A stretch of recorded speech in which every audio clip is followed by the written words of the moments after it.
ขั้นแรกนะคะอันนี้ครีมชีสของเรานะคะเราต้องเอามาทิ้งไว้ที่อุณหภูมิห้องนะคะเพื่อเขาจะได้นิ่มค่ะแล้วเราจะได้ตีง่ายค่ะอันนี้เราราดน้ำผึ้งลงไปนะคะแล้วก็ใส่น้ำตาลป่นค่ะ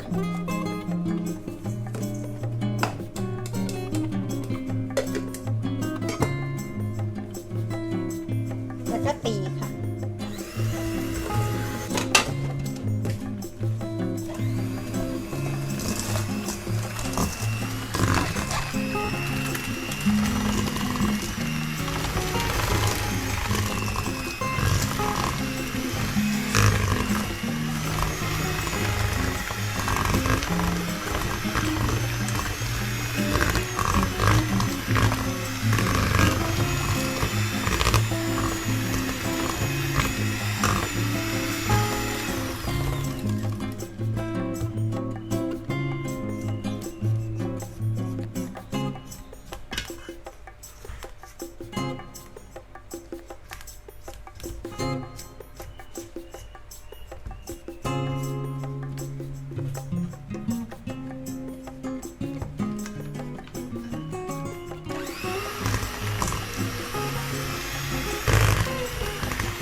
เราจะตีจนกว่า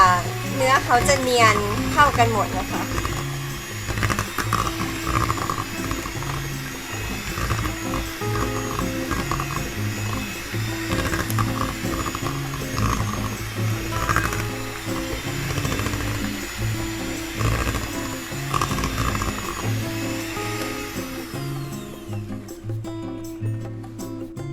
ค่ะตอนนี้ก็เนื้อเขาก็เหลวลงกว่าตอนแรกเยอะแล้วนะคะแล้วก็น้ำตาลกับน้ำผึ้งก็เข้ากันแล้วค่ะต่อไปเราจะใส่ไข่นะคะในการใส่เราจะใส่ทีละฟองนะคะ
เราจะปั่นจนให้เขาเป็นน้ำนะคะจนไม่มีส่วนที่เป็นก้อนเลยค่ะ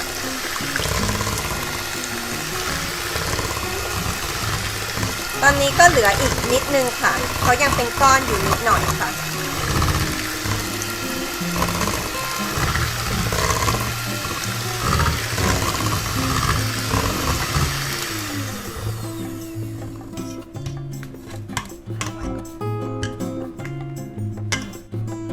อันนี้เราใส่วานิลลานะคะแล้วก็เลมอนค่ะน้ำเลมอนค่ะ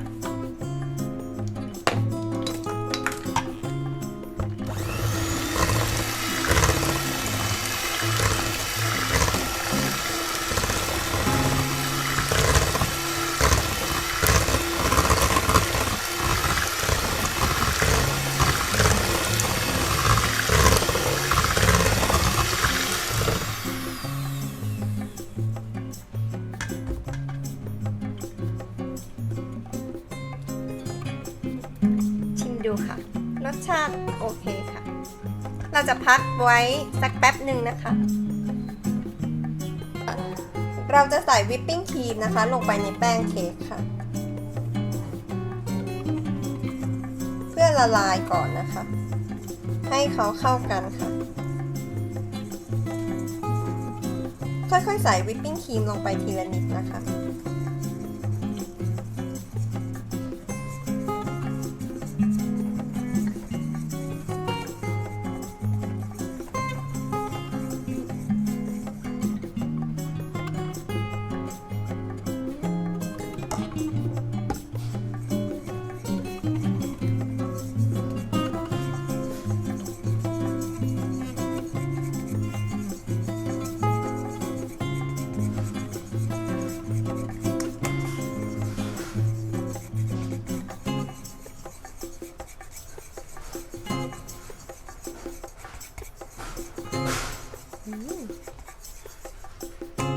เนียนแล้วค่ะก็ใส่เยอะได้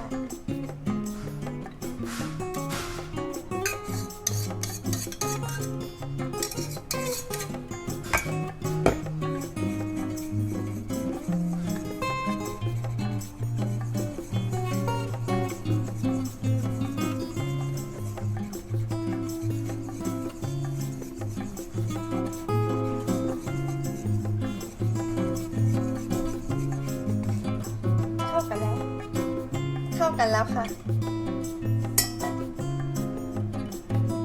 ต่อไปเราก็เอาวิปปิ้งครีมกับแป้งเค้กที่เราตีเข้าด้วยกันนะคะใส่ลงไปในกะละมังเลยค่ะ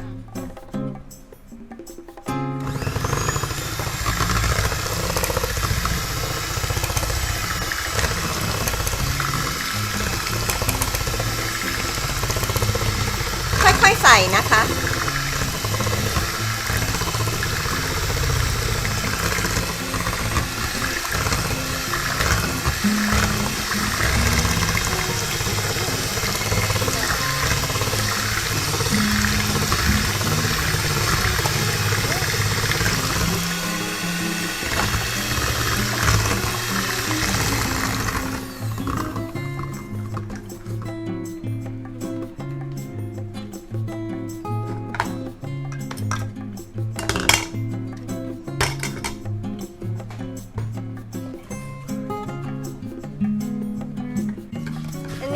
เราจะใช้ตะกร้อมือค่ะเพราะว่าเขาจะได้ไม่มีรูอากาศนะคะแล้วถ้าเขามีรูอากาศนะคะเวลาเราไปอบอะค่ะแป้งเค้กมันจะไม่สวยค่ะมันจะเป็นรูบุ๋มๆค่ะแค่นี้ก็เสร็จเรียบร้อยค่ะเดี๋ยวเราก็ใส่พิมพ์แล้วอบเลยค่ะ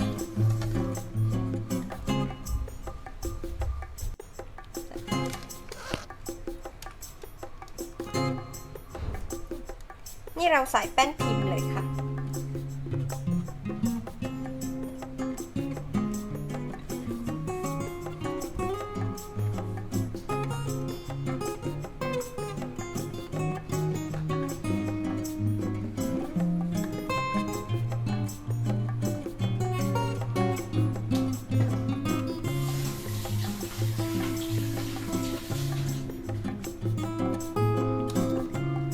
เราเคาะเพื่อลดหลุมอากาศนะคะ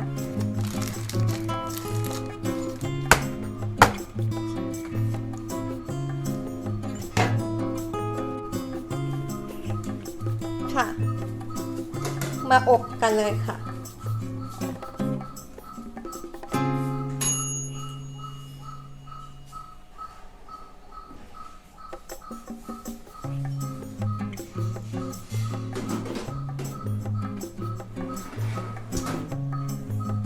อันนี้เราตั้งไฟอยู่ที่240นะคะไฟบนล่างค่ะ35 นาทีนะคะหลังจากที่พรีฮีทแล้วค่ะ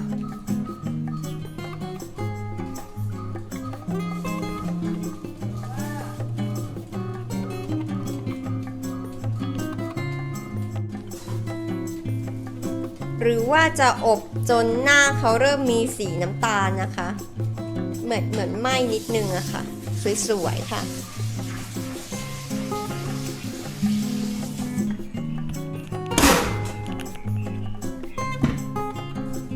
นี่เราก็เสร็จแล้วนะคะ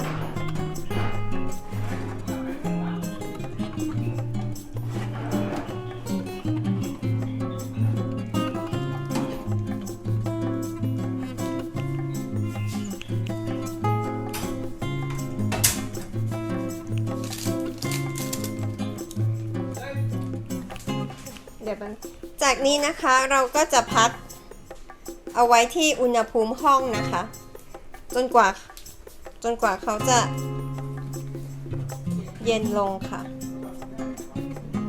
ไม่อย่างนั้นนะคะถ้าเราแกะออกมาจากพิมพ์ตอนนี้นะคะเค้กเขาจะยุ่ยค่ะคือเค้กเขาจะเละออกมาค่ะไม่เป็นทรงค่ะให้ดูสีค่ะ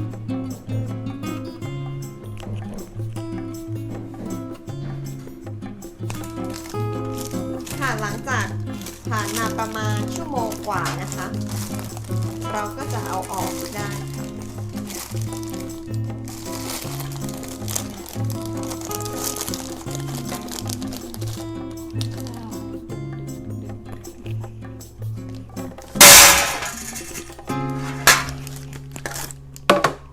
อุ่นๆใช่ไหมคะอุ่นๆค่ะ